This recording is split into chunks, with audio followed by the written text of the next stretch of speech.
দেশের গণতান্ত্রিক ব্যবস্থাকে ধ্বংস না করার আহ্বান অস্থায়ী রাষ্ট্রপতি। বললেন, সরকার কোনো ভুল করলে সবাই মিলে তা সংশোধন করতে হবে। এই দেশে যেন আর কোনো স্বৈরশাসক সৃষ্টি না হয়।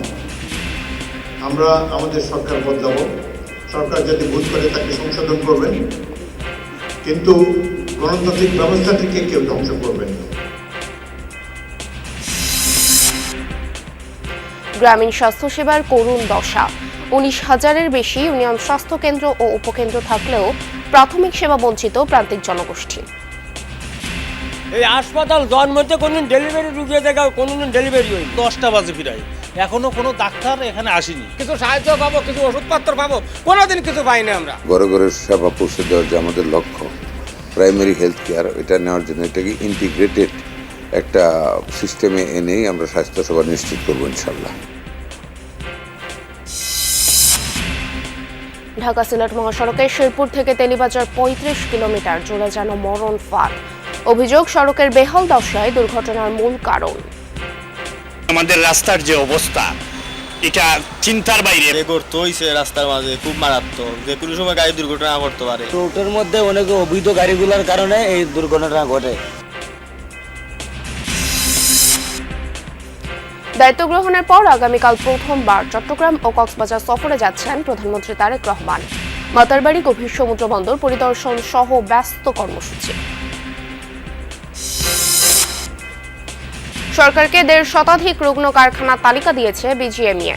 যাচাই বাছাই শেষে প্রণোদনা দিলে ঘুরে দাঁড়াবে উৎপাদনমুখী শিল্প। কুড়িগ্রামে ধান সংগ্রহ কার্যক্রমে অনিয়মের অভিযোগ। কৃষকের বদলে গুদামে শস্য দিয়ে লাখ লাখ টাকা হাতিয়ে নিচ্ছে সংঘবদ্ধ সিন্ডিকেট। যৌথ প্রতিরক্ষা চুক্তি সইয়ের আগে কাবা শরীফে যুবরাজ সালমান, পাক প্রধানমন্ত্রী ও তুর্কি প্রেসিডেন্টের নামাজ আদায়। নয়ামেরুকরণের ইঙ্গিত দিল মক্কা প্যাক্ট।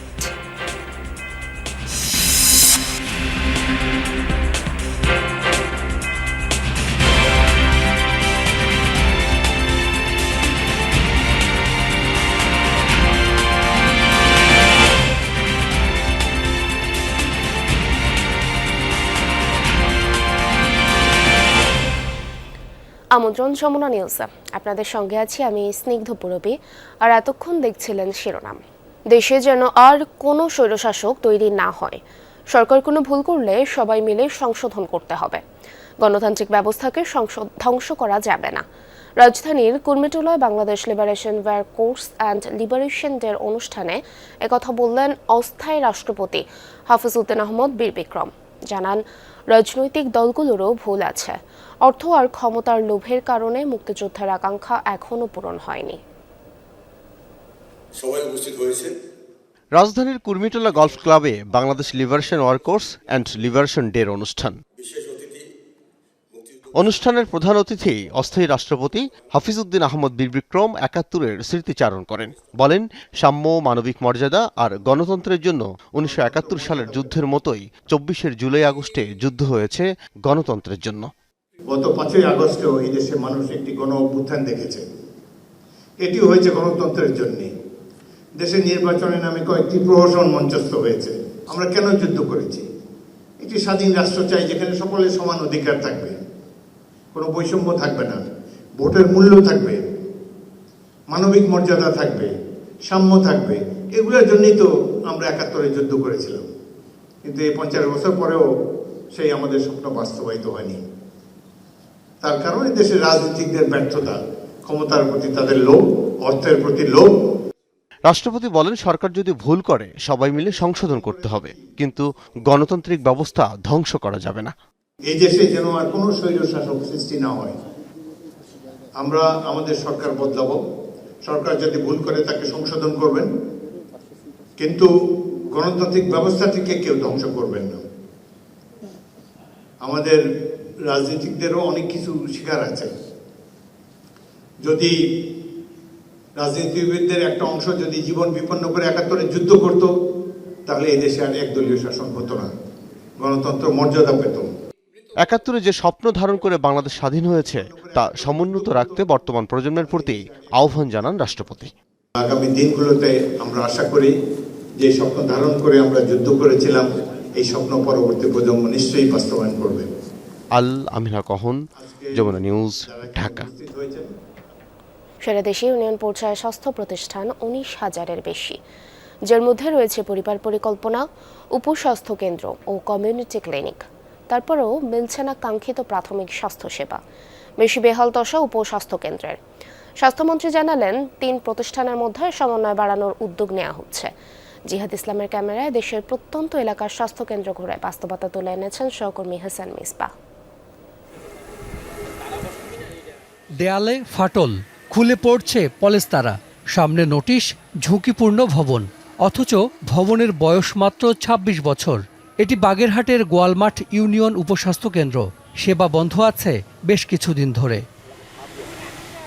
এবার যাচ্ছি যশোরের পাজিয়া উপস্বাস্থ্য কেন্দ্রে।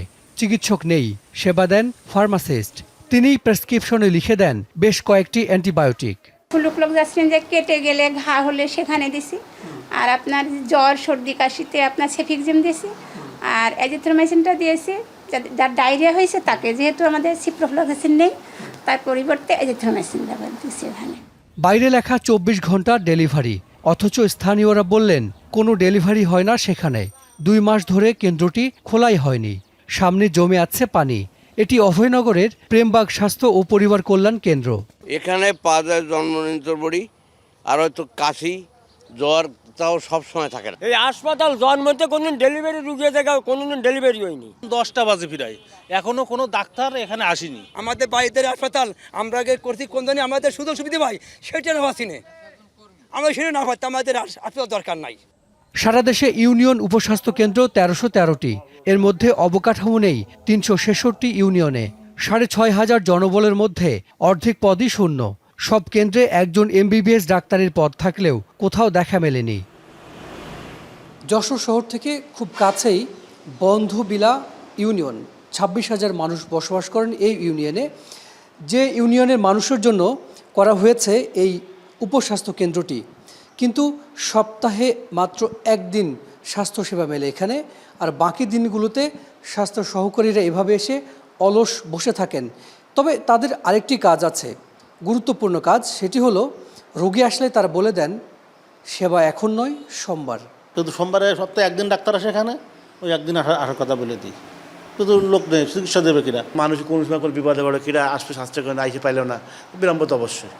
সারা দেশে ইউনিয়ন স্বাস্থ্য ও পরিবার কল্যাণ কেন্দ্র 3,307টি, এর মধ্যে মডেল স্বাস্থ্যকেন্দ্র 500টি। 24 ঘন্টা স্বাভাবিক সন্তান প্রসবের কথা থাকলেও সেটি যেন ঘোষণাতেই সীমাবদ্ধ। একটি কেন্দ্রে মাসে গড়ে 3টি নর্মাল ডেলিভারিও হয় না।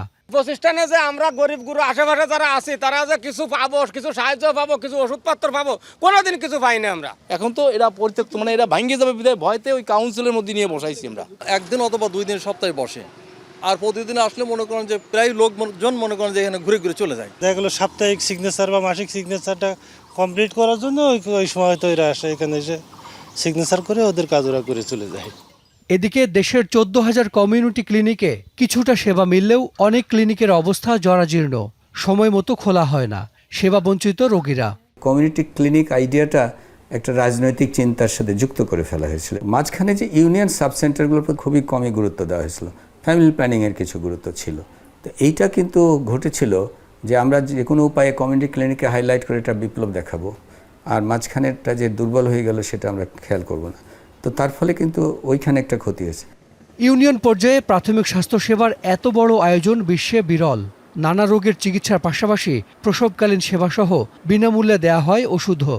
কিন্তু জনবল সংকট আর অব্যবস্থাপনায় ধুঁকছে সব স্বাস্থ্য প্রতিষ্ঠান। প্রাইমারি পাবলিক হেলথের পরিকল্পনার আন্ডারে এই 3টাকে সমন্বয় করে আমরা যেটা ঘরে ঘরে সেবা পৌঁছে দেওয়ার যে আমাদের লক্ষ্য, প্রাইমারি হেলথ কেয়ার, এটা নেওয়ার জন্য এটাকে ইন্টিগ্রেটেড একটা সিস্টেমে এনেই আমরা স্বাস্থ্যসেবা নিশ্চিত করবো ইনশাল্লাহ। 3টা প্রতিষ্ঠান মিলে কি একটা হবে নাকি? না, এরকম একটা হওয়ার মতো চিন্তা আমরা করি নাই, বাট মানে ওয়ার্ক এরিয়াগুলি মানে প্রপারলি ডিস্ট্রিবিউট করা হবে। একটি দেশের স্বাস্থ্য ব্যবস্থার মূল ভিত্তি প্রাথমিক স্বাস্থ্যসেবা, কিন্তু কখনোই তা শক্তিশালী করা হয়নি। ফলে দিন দিন বাড়ছে গ্রামের রোগীদের ব্যক্তিগত চিকিৎসা ব্যয়। হাসান মিসবাহ, যমুনা নিউজ, ঢাকা। সিলেট ঢাকা মহাসড়কের শেরপুর থেকে তেলিবাজার অংশে দিন দিন বেড়েই চলেছে মৃত্যুর মিছিল। শ্রমিকদের দাবি সড়কের বেহাল দশায় দুর্ঘটনার মূল কারণ। অন্যদিকে সচেতন নাগরিকরা বলছেন অদক্ষ চালক, বেপরোয়া গতিসহ একাধিক কারণ এসব দুর্ঘটনার জন্য দায়ী। জেলায় গত 6 মাসে ঘটেছে 185টি দুর্ঘটনা, প্রাণ গেছে 117 জনের। এমন পরিস্থিতিতে উদ্বিগ্ন যাত্রীরা। মহাসড়ক নয়, যেন মরণ ফাঁদ। সিলেটের এই সড়কেই শুক্রবার 2 বাসের সংঘর্ষে নিমিষে নিভে যায় 9টি প্রাণ। নিহতদের সবাই ইউনিক বাসের যাত্রী ছিলেন। তাদের মধ্যে বন্ধুদের নিয়ে সিলেটে ঘুরতে এসেছিলেন সাইফুল ইসলাম। তবে আর ফেরা হয়নি পরিবারের কাছে। মরদেহ দেখে কান্নায় ভেঙে পড়েন তার ভাই। ঘুরতে আসছিল ভাইয়ের বন্ধু, আমার বড় ভাইয়ের বন্ধু সবাই। আমার 2 ফ্রেন্ড ওরা বিমানে চলে যাবে ঢাকাতে, আর আমরা ইউনিকের 3টা সিট নেই। ঢাকা সিলেট মহাসড়কের শেরপুর থেকে তেলিবাজার পর্যন্ত প্রায় 35 কিলোমিটার দুর্ঘটনাপ্রবণ সড়ক। প্রায় এখানে ঘটে বড় দুর্ঘটনা।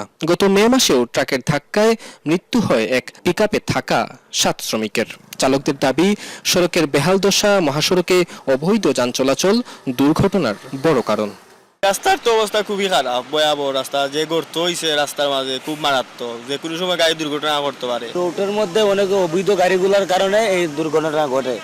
সিএনজি ও টুরিস্ট অনেকগুলা গাড়ি আছে, তারা বড় গাড়ির লোকে তারা পারাপারি করতে চায়। 90 টাকা 80 টাকা টুল তুলে আমরা তো রাস্তাটা সুন্দর করে দিই, রাস্তা সুন্দর লাগে এই দুর্ঘটনা ঘটে। তবে সচেতন নাগরিকরা মনে করছেন অদক্ষ চালক, বেপরোয়া গতিসহ একাধিক কারণে এসব দুর্ঘটনা ঘটছে। পুলিশ বলছে দীর্ঘ যাত্রার কারণে এই অঞ্চলে এসে চালকদের মধ্যে ক্লান্তি আসে। এর ফলেই এলাকাটি দুর্ঘটনাপ্রবণ হয়ে উঠেছে। মহাসড়কের 6 লেনের কাজ সম্পন্ন হলে দুর্ঘটনা অনেকটাই কমে আসবে বলে মনে করছেন তারা। ড্রাইভারদের বেপরোয়া চালনা এবং কে কাকে ওভারটেক করে সামনের দিকে চলে যাবে এবং অদক্ষ ড্রাইভার, ফিটনেসবিহীন গাড়ি এবং সর্বোপরি আমাদের রাস্তার যে অবস্থা, এটা চিন্তার বাইরে। যে নিয়মে থাকার কথা সেই নিয়মে থেকে অতিরিক্ত নিয়মে বেপরোয়া গতিতে চালানোর কারণেই এই দুর্ঘটনাটা বেশি।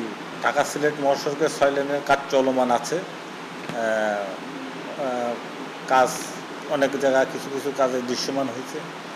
এখন এইটে 6 লেনের কাজটা হইলে সড়ক দুর্ঘটনাটা অনেকটাই হ্রাস পাবে। সড়কে নতুন করে আর কোনো প্রাণ না ঝরুক, এমনই প্রত্যাশা সবার। নাবিল হোসেন, যমুনা নিউজ, সিলেট। কুমিল্লা শহরের অন্যতম 2 প্রবেশদ্বার, একদিকে মেডিকেল কলেজ, হাসপাতাল, অন্যদিকে বিশ্ববিদ্যালয়, এপিজেড, সরকারি বেসরকারি অসংখ্য প্রতিষ্ঠান। 2 রুটে প্রতিদিন হাজার হাজার মানুষ ও যানবাহনের চলাচল। অথচ বছরের পর বছর স্থায়ী সংস্কারের অভাবে সড়ক দুটি এখন পরিণত হয়েছে জনদুর্ভোগের কারণে। বাড়ছে যানজট, দুর্ঘটনা আর ক্ষোভ। বিস্তারিত খোকন চৌধুরীর প্রতিবেদনের শেষ পর্বে। ক্যামেরায় ছিলেন জিহাদুল ইসলাম। আরামদায়ক বা নিরাপদ পথচলা, এই শব্দ দুটির সাথে পরিচিত নন কুমিল্লাবাসী। বেহাল এই চিত্র বাকরাবাদ থেকে তমসম ব্রিজ হয়ে কোটবাড়ি এবং জাগরজুলি থেকে কান্দিরপাড় সড়কের। প্রতিদিন এই পথ মারিয়েই স্কুল, কলেজ, অফিস, আদালতে যায় কয়েক হাজার মানুষ। অথচ নগরীর গুরুত্বপূর্ণ দুটি রাস্তার দিকে তাকালে স্পষ্ট হয় অবহেলার প্রতিচ্ছবি। বিভিন্ন স্থানে ছোট বড় গর্ত, সামান্য বৃষ্টিতে গোটা পথই তলিয়ে যায় পানিতে। ঝুঁকির পাশাপাশি সীমাহীন দুর্ভোগ পোহাতে হয় পথচারীদের। কিছুদিন আগে সেখানে একটা অ্যাক্সিডেন্ট হয়েছে, একজন লোক মারা গেছে। আবার এই রাস্তাতে একটা অ্যাক্সিডেন্ট হয়েছে, 9-এর একটা ছেলে মারা গেছে। মেডিকেলের সামনে তো অবস্থা একদম বেশি খারাপ, তো ওইখানে রুগীদেরও অনেক বেশি প্রবলেম হয় আর সব সময় জ্যাম লেগে থাকে। গাড়ি আছে এদিকে বস্তা সহকারে হাইটা নিয়ে দিয়া লাগে। এই যে অবস্থা, একদিন আমার চাকা ভাঙে গেছে গাড়ি। এই রাস্তায় চলাচল করার জন্য সুস্থ লোক অসুস্থ হয়ে যাচ্ছে, আর অসুস্থ লোক আরো বেশি অসুস্থ হয়ে পঙ্গু হয়ে যাচ্ছে। স্থানীয়দের অভিযোগ, বছরের পর বছর চলেছে নামকাওয়াস্তে সংস্কার। বর্ষা মৌসুমে কার্পেটিং ওঠে, বের হয় ভেতরের খোলস। মেরামতের নামে অর্থ খরচ হলেও না হচ্ছে কাজের কাজ, কমছে না ভোগান্তি। যেদিন রাস্তার কাম করছে সেদিনকে আবার মনে করো পরের দিন আবার বৃষ্টি হয়ে আবার হেই হয়ে গেছে গিয়া।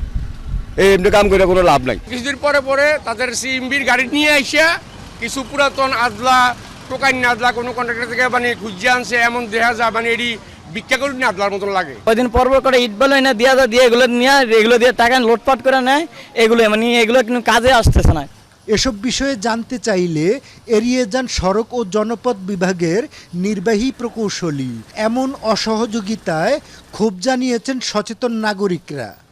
আমার তথ্য সবাই কথা বলতে পারেন একমাত্র পলিটিক্যাল প্রধান যিনি মন্ত্রী, যিনি পাবলিক রিপ্রেজেন্টেটিভ। এটা যারা জনপ্রতিনিধি তারা নির্দেশনা দিতে পারেন, আমি কোনো কথা বলবো না, চলে যাবো।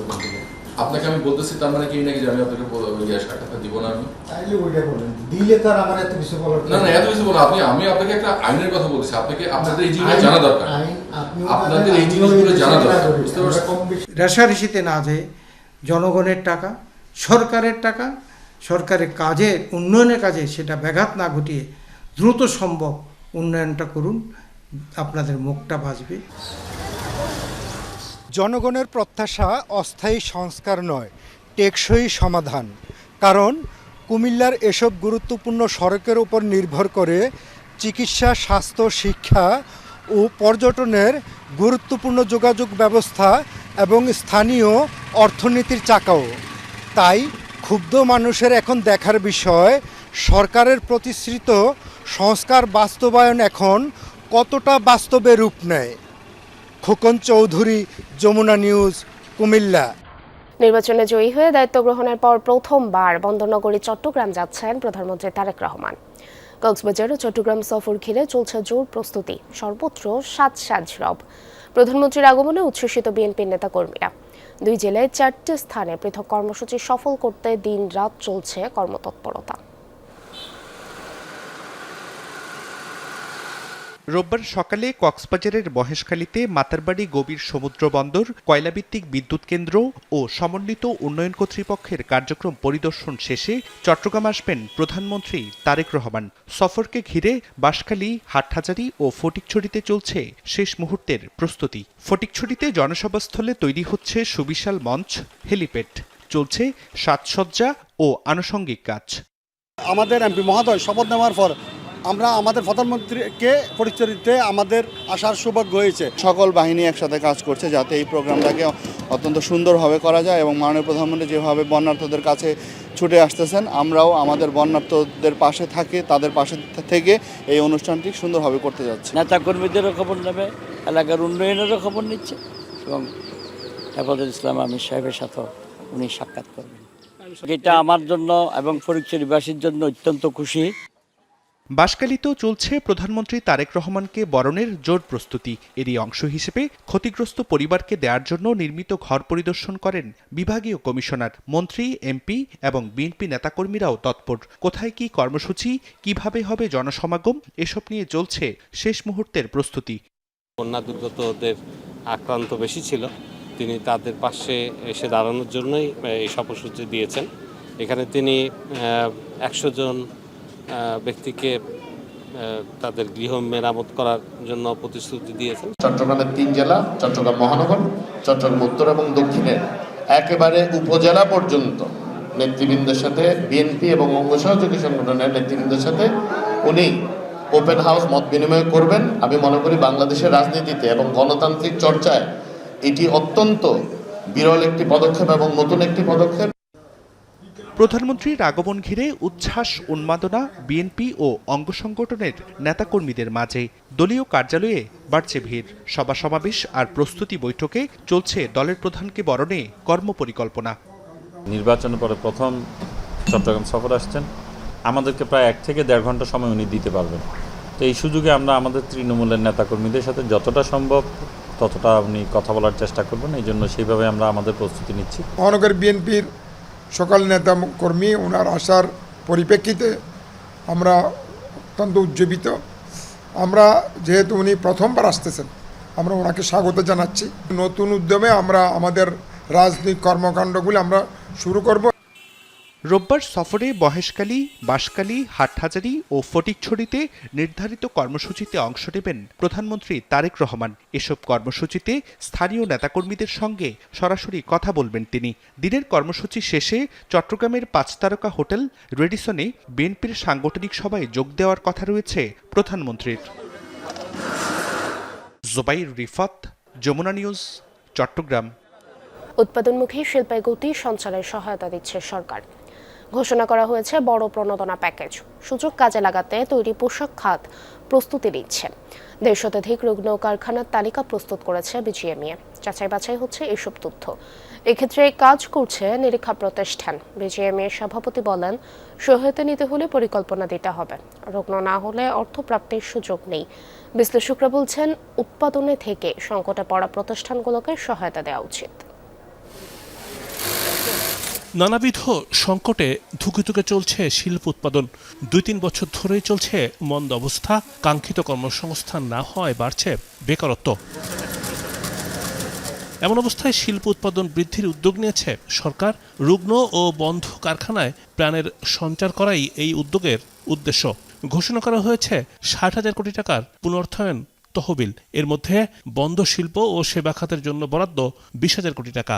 তারপর কৃষি ও গ্রামীণ অর্থনীতিতে রাখা হয়েছে বড় বরাদ্দ, যা রাখার 10,000 কোটি টাকা। বন্ধ শিল্প ও সেবা খাতের মধ্যে একটি তৈরি পোশাক খাত। যাচাই বাছাই করে এই শিল্পের রুগ্ন 1.5 শতাধিক প্রতিষ্ঠানের তালিকা বাংলাদেশ ব্যাংকের কাছে পাঠিয়েছে পোশাক খাতের শীর্ষ সংগঠন বিজিএমইএ। এই সুবিধার আওতায় মিলবে শ্রমিকদের 4 মাসের বেতন ও বিদ্যুৎ, গ্যাস সহ অত্যাবশ্যকীয় পরিষেবার অর্থ। এমন কারো ব্যাপারে বিজিএমইএ কোনো রেকমেন্ডেশন করবে না যার ফ্যাক্টরির কোনো অস্তিত্ব নাই, অথবা টাকা এখান থেকে যেন অন্য জায়গায় চলে যাওয়ার সুযোগ হয়। সরাসরি শ্রমিকের এখানে টাকা দেওয়া হবে। ইউটিলিটি বিল এই ফ্যাক্টরি প্রতি মাসে পাবে। বিজনেস প্ল্যান দিতে হবে, সেই বিজনেস প্ল্যানটা রিয়েলিস্টিক হইতে হবে। সুতরাং এই জিনিসগুলো ধাপে ধাপেই হবে। সহায়তা প্রাপ্তি পর্যালোচনায় হবে নিরীক্ষা। এজন্য কাজ করছে 2টি নিরীক্ষা প্রতিষ্ঠান। উদ্যোক্তাকে একটি ব্যবসায়ী পরিকল্পনা তুলে ধরতে হবে। যুক্তিসঙ্গত হলে তবেই মিলবে অর্থ। থার্ড পার্টি আমরা এঙ্গেজ করেছি, হুদাবাসী সহ আর একটা অডিট কোম্পানি। তারা যে দেখছে যে ওই ফ্যাক্টরির অস্তিত্ব আছে কিনা এবং ওই ফ্যাক্টরিকে সাপোর্ট দিলে বন্ধ ফ্যাক্টরি চালু হবে কিনা, অথবা যে ফ্যাক্টরি স্ট্রাগল করছে ওইটা যেন স্ট্রাগলটা একদম ইজ হয়, এই প্রত্যয়নপত্র দিচ্ছি। কোনো কাস্টমারকে যদি কোনো নির্দিষ্ট ব্যাংক সাপোর্ট দিতে না চায়, তাহলে তাকে যুক্তি দিতে হবে যে ওনার সাথে এই কারণে সাপোর্টটা দিতে চায় না। বিশ্লেষকরা মনে করেন, বন্ধ কারখানার চেয়ে সাম্প্রতিক সংকটে পড়া কারখানাগুলোকেই দেওয়া উচিত এই তহবিলের অর্থ। এতে দ্রুত উৎপাদনে ফিরে যাওয়া সম্ভব। অনেক আগে বন্ধ হয়ে গিয়েছে এবং তারা এই মুহূর্তে অপারেশনে নেই। সেই ধরনের কারখানাগুলোতে অর্থ লগ্নি করার চেয়ে যে ধরনের কারখানাগুলো অপারেশনে রয়েছে কিন্তু আর্থিক সংস্থানের অভাবে সমস্যায় রয়েছে, সেখানে বিনিয়োগগুলো করলে কারখানাগুলো যদি পূর্ণ শক্তিতে চলতে পারে, তাহলে কর্মসংস্থানেও তার একটা ভূমিকা থাকবে, আবার একই সাথে রপ্তানিতেও তার একটা ভূমিকা থাকবে। জমে থাকা বাড়তি তারল্য তহবিলের জন্য বরাদ্দ দেবে বিভিন্ন ব্যাংক। এক্ষেত্রে সুদ ভর্তুকি দেবে সরকার। যেসব তফসিলি ব্যাংক এই সহায়তায় আগ্রহী, তাদের সঙ্গে চুক্তি করবে বাংলাদেশ ব্যাংক। রিমন রহমান, যমুনা নিউজ, ঢাকা। কুড়িগ্রামে সরকারিভাবে ধান সংগ্রহ কার্যক্রমে অনিয়মের অভিযোগ উঠেছে। সাধারণ কৃষকের পরিবর্তে গোদামে ধান দিয়ে লাখ লাখ টাকা হাতিয়ে নিচ্ছে সিন্ডিকেট। বঞ্চিত হচ্ছেন প্রকৃত কৃষক। এমন অনিয়মের বিষয়ে একে অপরের উপর দোষ চাপাচ্ছে উপজেলা খাদ্য ও কৃষি বিভাগ। কুড়িগ্রামের নাগেশ্বরী উপজেলার ছাটবাড়ি গ্রামের বিধবা নাজভান। অন্যের বাড়িতে কাজ করে জীবন চালানো এই নারীর সম্পদ বলতে শুধু 15 শতক ভিটে মাটি। অথচ নাজভানের নামে সরকারি গুদামে ধান সরবরাহ করে টাকা হাতিয়েছে একটি সিন্ডিকেট। মানুষের বাড়ি কাম করে খাই, আমার ভাতা দিবে নিয়ে গেছে, নিজে 2টা চেক নিছে। এমন পরিস্থিতির শিকার গ্রামের আরও অনেক অসহায় নারী। অভিযোগ, ইরি বোরো মৌসুমে উপজেলার কৃষকদের কাছ থেকে সরকারি ধান কেনায় অনিয়ম হয়েছে। আসল চাষিদের বাদ দিয়ে তালিকায় নেওয়া হয়েছে দরিদ্র ও ভূমিহীনদের। তাদের নামে গোডাউনে ধান দিচ্ছে অসাধু চক্র। এতে ফসল উৎপাদন করেও ন্যায্য দাম থেকে বঞ্চিত অনেক কৃষক। প্রায় 34টা নাম, যার 0.5% জমি নেই বাড়ি চালা ছাড়া। এটা পুরোপুরি সিন্ডিকেটের মাধ্যমে হয়েছে। ওটা ছবি এলে নিয়ে যা ব্যাংকের মধ্যে নিয়ে যা, ওই কোনো কচি বলে চেক দেব। স্থানীয়রা জানান বিভিন্ন ভাতা দেওয়ার কথা বলে অসহায় মানুষকে কৃষকের অনলাইন তালিকায় নাম লেখান সিন্ডিকেট চক্রের সদস্য দুলাল। পরে তাদের নামে গোডাউনে গেছে ধান, বিনিময়ে মিলেছে 1 থেকে 2,000 টাকা। অভিযোগ আছে 16 জন দিনমজুর ও হতদরিদ্রের কাছ থেকে 2টি করে সই করা চেকের পাতাও নেন দুলাল। চেকের 2 করে পাতাও ছিঁড়ি নিছি, এলা আমরা ভয়েতে আতঙ্ক হয়ে আছি। 1500 করে টাকা দিয়ে আমাকে বাড়ি পাঠে দেন, আর ওই চেক টেক আনিয়ে 2 করে কাগজ ছিঁড়ি নেন। কৃষিটা নাম দিব, তাহে কয়ে নামটা করে নিছে 5,000 করে টাকা মাসে তোমাকে 5,000 করে দিবি। তবে অভিযুক্তের দাবি প্রভাবশালী মহলের নির্দেশে এসব কাজ করেছেন তিনি। নিজে তো কেউ ধান নেয় না, ধান দেয় না সরকারে, এরা বিক্রি করে। খালি শুধু কচাকাটা ইউনিয়ন না, প্রতিটা ইউনিয়নে আপনারা যাচাই করে দেখেন যে প্রতিটা ইউনিয়নে একই অবস্থা। অনিয়মের প্রশ্নে একে অপরের ওপর দায় চাপালেন উপজেলা খাদ্য ও কৃষি কর্মকর্তা। আমরা তো কৃষককে চিনি না, কৃষি অফিস থেকে অনুমোদন করা হয়, ওই তালিকা তখন আবার অনুসারের মাধ্যমে ওটা আবার লটারি হয় অনলাইনে। সবাই তো ধান দিতে পারতেছে না, বা অনেকে আবেদন করে তার কাছে ধান আর মজুদ থাকে না। অনেকে আবেদন করে কিন্তু মজুদ থাকে না, কিন্তু এই মজুদ যে নাই সেটা তো ওই ব্যক্তির ধান তো তারা সংগ্রহ করার কথা না, কিন্তু সংগ্রহ তারা কিভাবে করছে। চলতি মৌসুমে নাগেশ্বরী উপজেলার 807 জন কৃষকের কাছ থেকে মন প্রতি 36,000 টাকা দরে প্রায় 2,500 মেট্রিক টন ধান কিনবে সরকার। সাইফ আহমেদ, যমুনা নিউজ। আগুনে পুড়ল নেত্রকোনার বড়বাজার কাপড়পট্টির 25টি দোকান। শুক্রবার রাতে শহরের বড়বাজার এলাকার একটি জুতো কারখানা থেকে আগুনের সূত্রপাত হয়। মুহূর্তেই আশেপাশের দোকানে আগুন ছড়িয়ে পড়ে। খবর পেয়ে আগুন নিয়ন্ত্রণে আনতে যায় ফায়ার সার্ভিসের 10টি ইউনিট সহ বিজিবি, পুলিশ, রেড ক্রিসেন্ট। টানা 3 ঘন্টার চেষ্টায় আগুন নিয়ন্ত্রণে আসে, তবে পুড়ে যায় বেশিরভাগ দোকানে থাকা মালামাল। 3 ফায়ার ফাইটার সহ আহত হন 8 জন। দলমত নির্বিশেষে সাংবাদিকরা ঐক্যবদ্ধ থাকলে শুধু চট্টগ্রাম নয়, দেশের উন্নয়নও দ্রুত এগিয়ে যাবে, এমন মন্তব্য করেছেন স্বরাষ্ট্রমন্ত্রী সালাউদ্দিন আহমদ। চিটাগাং জার্নালিস্ট ফোরাম ঢাকার প্রতিষ্ঠাবার্ষিকীর অনুষ্ঠানে একথা বলেন তিনি। শুক্রবার রাতে রাজধানীর গুলশানে অল কমিউনিটি ক্লাবের জমকালো এই মিলন মেলায় ঢাকায় কর্মরত গণমাধ্যম কর্মীরা ছাড়াও অংশ নেন আমন্ত্রিত অতিথিরা। স্বরাষ্ট্রমন্ত্রী সালাউদ্দিন আহমেদ অনুষ্ঠানে যোগ দেওয়ার পরই ভিন্ন মাত্রা পায় বৃহত্তর চট্টগ্রামের সাংবাদিকদের মিলন মেলা। ঐতিহ্যবাহী এই সংগঠনের সদস্যরা সাদরে বরণ করে নেন তাকে। বর্তমান ও সাবেক নেতারা আনুষ্ঠানিকভাবে স্বরাষ্ট্রমন্ত্রীকে শুভেচ্ছা জানানোর মধ্য দিয়ে শুরু হয় মূল অনুষ্ঠান। আমি আশা করি ভবিষ্যতে আমাদের যে কোনো কর্মকাণ্ডে আমরা সবাই একসঙ্গে থাকতে চাই, পেশাদারভাবে ভালোভাবে কাজ করতে চাই, যাতে একে অপরের সহযোগী হয়ে আরও পেশার উন্নতি করতে পারি, চট্টগ্রামের মান ইজ্জত আরও বাড়াতে পারি। আমরা গর্ব করে বলতে পারি সিজিএফটি সব দল নির্বিশেষে আমরা একত্রিত আছি এবং ভবিষ্যতে আমরা একত্রিত থাকব। আমরা সাংবাদিক হিসাবে সমাজে আমাদের পরিচয়টাকে সবার ঊর্ধ্বে তুলে ধরব। কেউ কাজ করতে আগ্রহ প্রকাশ করলেই হলো, এটা নিয়ে আরেকজন দ্বিমত করার কোনো সুযোগ নাই। মানে এটা দল না মত না ব্যক্তিও না, কাজ করতে চাইলে কোনো না কোনোভাবে কাজ করেন চলে আসে। গণমাধ্যম ব্যক্তিত্ব ও উপস্থিত অতিথিরা বলেন, চট্টগ্রামের উন্নয়নে অবদান রাখতে হলে দলমতের ঊর্ধ্বে উঠে সবাইকে ঐক্যবদ্ধ থাকতে হবে। এখনো একটু বৃষ্টি হলে চট্টগ্রাম পানিতে তলিয়ে যায়, এটা আমরা সবাই জানি। ফলে এই কাজগুলোতে আমাদের সরকারকে দেখিয়ে দেওয়া উচিত। আমরা যদি আমাদের দায়িত্ব থেকে আমাদের প্রত্যেকের প্রতিষ্ঠানে যদি এগুলোকে বেশি বেশি করে হাইলাইট করি এবং এটার পেছনের কারণগুলো আরও ভালোভাবে তুলে ধরি, তাহলে আমি মনে করি যে নীতি নির্ধারকরা এটার বিষয়ে আরও বেশি মনোযোগী হবেন। আমাদের চট্টগ্রামের অনেক মানুষকে ঢাকায় যারা আছেন চিনিয়েছেন।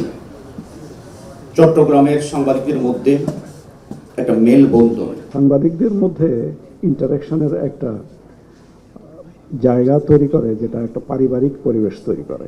আমরা সারা বছর অপেক্ষা করি এসসিজিএফডি অনুষ্ঠানের জন্য। সকল রাজনৈতিক পরিচয়ের ঊর্ধ্বে উঠে, ধর্ম বর্ণের ঊর্ধ্বে উঠে আমরা সারা জীবন যে যতদিন বেঁচে থাকি, যতদিন এই পেশায় আছি, আমরা এটা বজায় রাখবো।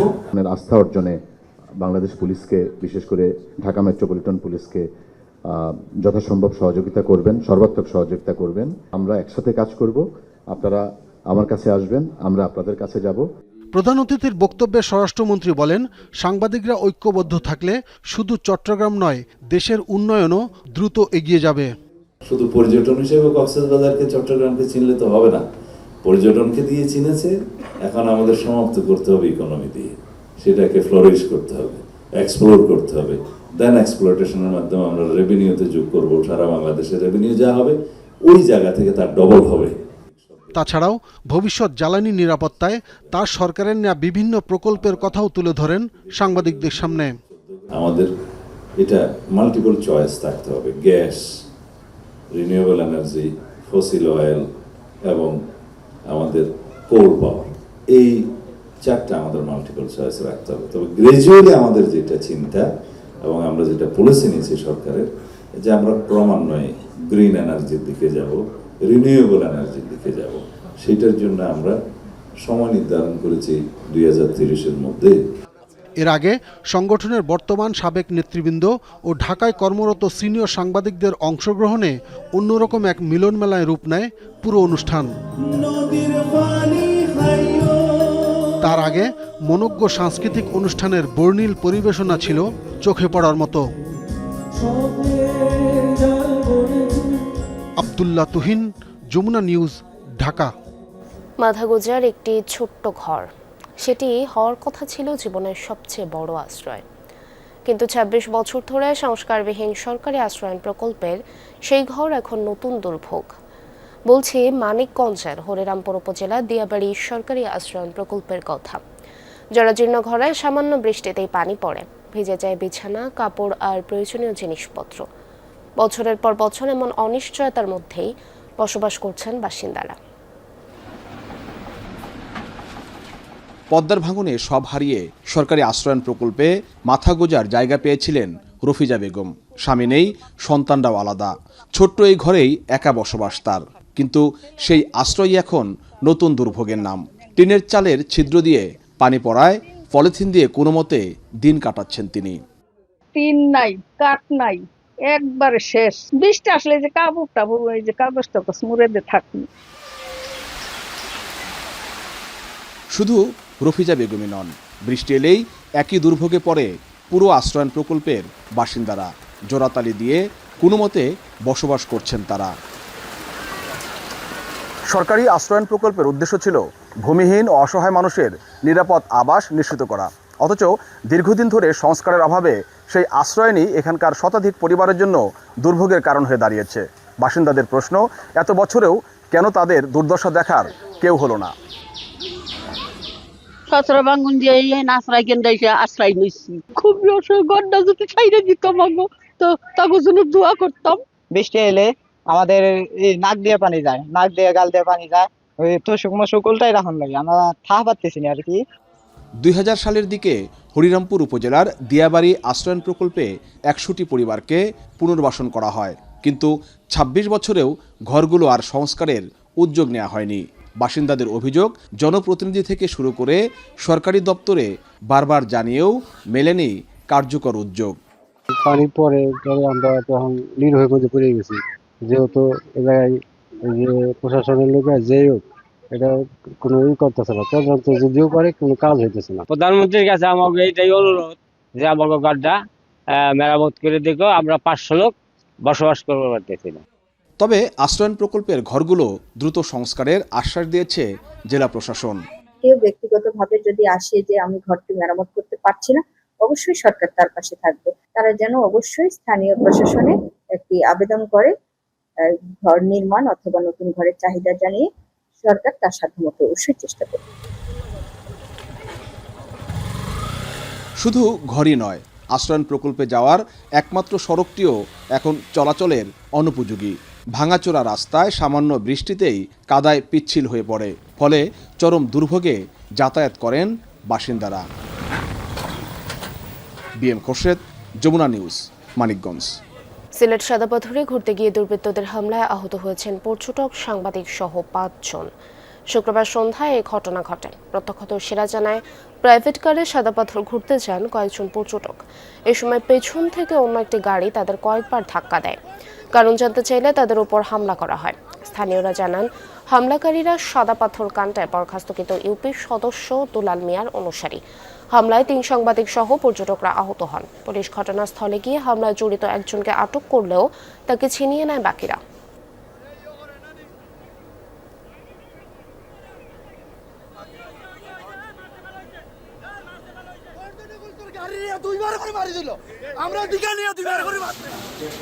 যৌথ প্রতিরক্ষা চুক্তি সইয়ের আগে পবিত্র মক্কায় একসাথে জুমার নামাজ আদায় করলেন সৌদি আরব, পাকিস্তান ও তুরস্কের নেতারা।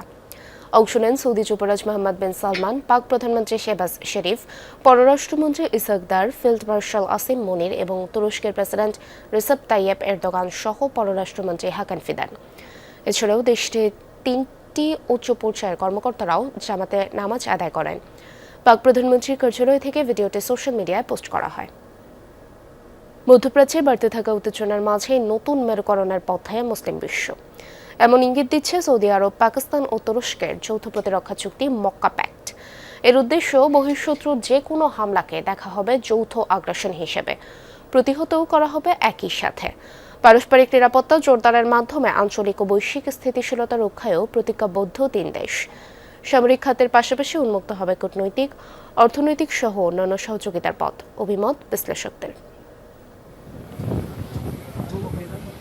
গত বছর সেপ্টেম্বরে ঐতিহাসিক এক প্রতিরক্ষা চুক্তিতে সম্মত হয় সৌদি আরব ও পাকিস্তান, যার প্রধান শর্ত যে কোনো এক দেশে হামলা হলে তা মোকাবেলা করা হবে যৌথভাবে। দীর্ঘদিনের গুঞ্জনের পর অবশেষে ন্যাটোর আর্টিকেল 5-এর আদলে হওয়া এই চুক্তিতে যোগ দিয়েছে তুরস্কও।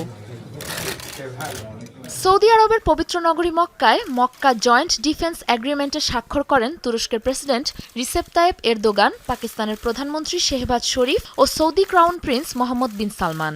বৈঠকে উপস্থিত ছিলেন পাকিস্তানের ফিল্ড মার্শাল আসিম মুনিরও। মুসলিম বিশ্বের একমাত্র পারমাণবিক অস্ত্রধারী দেশ পাকিস্তান। আরেকদিকে ন্যাটো সদস্য তুরস্কের রয়েছে দ্বিতীয় সর্বোচ্চ সামরিক শক্তি। অত্যাধুনিক অস্ত্রভান্ডার রয়েছে G20-র একমাত্র আরব সদস্য সৌদি আরবের কাছেও। তাই মধ্যপ্রাচ্যে ক্রমবর্ধমান অস্থিতিশীলতার মাঝে 3 দেশের এই চুক্তির নিঃসন্দেহে রয়েছে বিশেষ গুরুত্ব, যা কার্যকর হলে নতুন সামরিক জোট গঠন হতে পারে মুসলিম বিশ্বে। অস্ত্র উৎপাদন ও রফতানিতে বেশ সুবিধাজনক অবস্থানে রয়েছে ইসলামাবাদ ও আঙ্কারা। ঋণ পরিশোধের অংশ হিসেবে ঐতিহাসিক মিত্র সৌদি আরবকে JF-17 থান্ডার যুদ্ধবিমান দেওয়ার চুক্তি করেছে পাকিস্তান। এদিকে মধ্যপ্রাচ্যের সাম্প্রতিক পরিস্থিতি ঘিরে দূর হয়েছে তুরস্ক সৌদির মধ্যকার দীর্ঘ বৈরিতা। 3 দেশের যৌথ কূটনৈতিক ও প্রতিরক্ষা শক্তি আরও সুদৃঢ় করবে চুক্তিটি। পারস্পরিক সহযোগিতার মাধ্যমে মধ্যপ্রাচ্যে আঞ্চলিক নিরাপত্তা নিশ্চিতে সবচেয়ে বেশি অবদান রাখবে এই সমঝোতা। সেনা ও কারিগরি সহায়তা, অস্ত্র, যুদ্ধজাহাজ ও বিমান আদান প্রদানের মধ্য দিয়ে সামরিক সহায়তা জোরদারে কাজ করবে 3 দেশ, যা প্রতিরক্ষার পাশাপাশি উন্মুক্ত করবে অর্থনীতি সহ অন্যান্য খাতে সহযোগিতার পথও, এমন অভিমত বিশ্লেষকদের। সাবরিনা নুসরাত, যমুনা নিউজ। জ্বালানি তেলের শুল্ক আরোপের প্রতিবাদে পাকিস্তান জুড়ে ব্যাপক বিক্ষোভ মিছিল হয়েছে। দেশটির রাজনৈতিক দল জামায়াতে ইসলামের ডাকে রাস্তায় নামেন হাজার হাজার মানুষ। শুক্রবার করাচির গুরুত্বপূর্ণ সড়কগুলোতে মিছিল করেন আন্দোলনকারীরা। এতে কয়েকটি প্রধান সড়কে যান চলাচল ব্যাহত হয়। একইভাবে লাহোরের সমাবেশেও যোগ দেন বহু মানুষ। বক্তব্যে জামায়াতে ইসলামের প্রধান হাফেজ নাইমুর রহমান সরকারের করনীতি ও জ্বালানি শুল্কের কঠোর সমালোচনা করেন। এ সময় জ্বালানির উপর থেকে সব ধরনের শুল্ক প্রত্যাহারের আহ্বান জানানো হয়। চীনের আগ্রাসন এবং যে কোনো সংঘাতপূর্ণ পরিস্থিতি মোকাবেলায় বার্ষিক মহড়া চালালো তাইওয়ান। যুদ্ধ পরিস্থিতিতে দ্রুত ফাইটার জেট উড্ডয়নের কৌশল শেখানো হয় তাতে। তাছাড়া রানওয়ে ক্ষতিগ্রস্ত হলে কিভাবে দ্রুত সচল করা সম্ভব সেই উপায়ও দেখায় বিমান বাহিনী। মহড়ায় বলা হয়, সত্যি যুদ্ধ বেঁধে গেলে বেসামরিকদের সাহায্য নেওয়া হবে। হ্যাঙ্গারে রাখা আছে পৃথিবীর অন্যতম ফাইটার মিরাজ 2000। অন্যদিকে বিমান বিধ্বংসী ক্ষেপণাস্ত্র উড়োজাহাজের ডানায় যুক্ত করতে ব্যস্ত একদল সেনা। মাত্র কয়েক মিনিটের মধ্যেই মিসাইল সহ উড্ডয়নের জন্য পুরোপুরি প্রস্তুত উড়োযানটি। এমন অবস্থা দেখে মনেই হতে পারে যুদ্ধের দামামা লেগে গেছে, তবে কোনো যুদ্ধ নয়। এটি হচ্ছে তাইওয়ানের সবচেয়ে বড় বার্ষিক মহড়ার অংশ। এভাবেই সামরিক বাহিনীর সদস্যদের প্রস্তুত করা হচ্ছে যে কোনো যুদ্ধ পরিস্থিতির জন্য। আমাদের মহড়ায় কোনো পরিস্থিতির আগাম কোনো ঘোষণা থাকে না। হঠাৎ তৈরি হওয়া পরিস্থিতিতেই সামাল দেওয়ার জন্য নিয়মিত অনুশীলন করি, কারণ যে কোনো মুহূর্তে প্রস্তুত থাকাই আমাদের লক্ষ্য। কিন্তু যুদ্ধবিমান থাকলেই তো হবে না, যদি শত্রুর আক্রমণে রানওয়ে ধ্বংস হয়ে যায়, আর সেই প্রশ্নের উত্তরও প্রস্তুত রেখেছে তাইওয়ান। বোমার আঘাতে তৈরি গর্ত ভরাট করা হচ্ছে পাথর দিয়ে, তার ওপর বিছিয়ে দেওয়া হচ্ছে বিশেষ ফাইবার গ্লাস ম্যাট, আর এভাবে অল্প সময়ের মধ্যেই আবার প্রস্তুত শত্রুর বোমার আঘাতে ক্ষতিগ্রস্ত রানওয়ে। এই পথ দিয়েই অব্যাহত থাকবে শত্রুর ওপর হামলা। যুদ্ধের সময় এতটা প্রস্তুতির সুযোগ থাকবে না, তাই আগে থেকেই সরঞ্জাম প্রস্তুত রাখা এবং সেনাবাহিনীর সঙ্গে বেসরকারি দলের সমন্বয়ে দ্রুত রানওয়ে মেরামতের অনুশীলন করছে। বহু বছর ধরে চীন তাইওয়ানকে নিজেদের ভূখণ্ড বলে দাবি করে আসছে। নিয়মিতই তাইওয়ানের সমুদ্র ও আকাশসীমা বেইজিং লঙ্ঘন করছে বলে অভিযোগ। এ অবস্থায় ভবিষ্যতে যে কোনো সংঘাতে নিজেদের প্রস্তুত রাখতেই এমন মহড়ার আয়োজন করছে দেশটি। এই মহড়ায় শুধু যুদ্ধের প্রস্তুতি নয়, এটি একটি রাজনৈতিক বার্তাও। তাইওয়ানের দখল যে সহজ হবে না, তাই বিশ্বকে জানান দিচ্ছে দেশটি। Mahmud Sakib, Jamuna news. Spanish midfielder রদ্রিকে পেতে বার্সেলোনা বোনাস সহ 50 মিলিয়ন ইউরোর প্রস্তাব প্রত্যাখ্যান করেছে ম্যানচেস্টার সিটি। তবে আলোচনা চলমান থাকবে বলছেন সংশ্লিষ্টরা। বিশ্বকাপের পর গুঞ্জন ছিল রিয়ালে যোগ দেবেন রদ্রি, কিন্তু মত বদলায় বার্সেলোনায় যাবার জন্য ব্যক্তিগত প্রাথমিক চুক্তিতেও সম্মত হন এই মিডফিল্ডার। এরপর রদ্রিকে পেতে 45 মিলিয়ন ইউরোর ট্রান্সফার ফি এবং 5 মিলিয়ন ইউরোর বোনাসের প্রস্তাব সিটিকে দেয় বার্সা। তবে সেই প্রস্তাবটি প্রত্যাখ্যান করেছে ইংলিশ জায়ান্টরা। সিটি কর্তৃপক্ষ পরিষ্কার জানিয়েছেন, বর্তমান বিশ্ব ফুটবলের অন্যতম সেরা মিডফিল্ডার ও ব্যালন ডি'র জয়ী এই ফুটবলারের জন্য গুনতে হবে 70 থেকে 80 মিলিয়ন ইউরো। ট্রান্সফার এক্সপার্টরা বলছেন, দুই ক্লাবের সম্পর্ক খুব ভালো, তাই হঠাৎ কোনো সমস্যা না হলে নতুন প্রস্তাব দেওয়ার কথা বার্সেলোনার। বার্সেলোনা ছেড়ে লিভারপুলে যোগ দিলেন উরুগুয়ের ডিফেন্ডার রোনাল্ড আরাউহো। তবে স্থায়ী চুক্তিতে নয়, 1 বছরের লোনে ইংল্যান্ড পাড়ি দিয়েছেন তিনি। লোন ডিল হলেও মৌসুম শেষে স্থায়ী চুক্তি করার সুযোগ আছে লিভারপুলের জন্য। ক্লাবটির রক্ষণভাগে সমস্যা আছে। জিওগোমেজ ও জিওভানি লিওনি ইনজুরিতে। ইব্রাহিমা কোনাতে ক্লাব ছেড়ে রিয়াল মাদ্রিদে যোগ দেওয়ায় রক্ষণভাগ কিছুটা দুর্বল হয়ে পড়েছিল। কোচ আন্তোনি ইরাওলা রক্ষণে গভীরতা বাড়াতেই মূলত আরাউহোকে দলে ভিড়িয়েছেন। এদিকে বার্সেলোনায় হ্যান্সি ফ্লিকের মূল একাদশের পরিকল্পনায় গুরুত্ব হারানোর কারণে অল রেডদের অফার লুফে নিয়েছেন 27 বছর বয়সী ডিফেন্ডার। দর্শক, এই ছিল যমুনা নিউজ। এতক্ষণ সাথে থাকার জন্য ধন্যবাদ সবাইকে।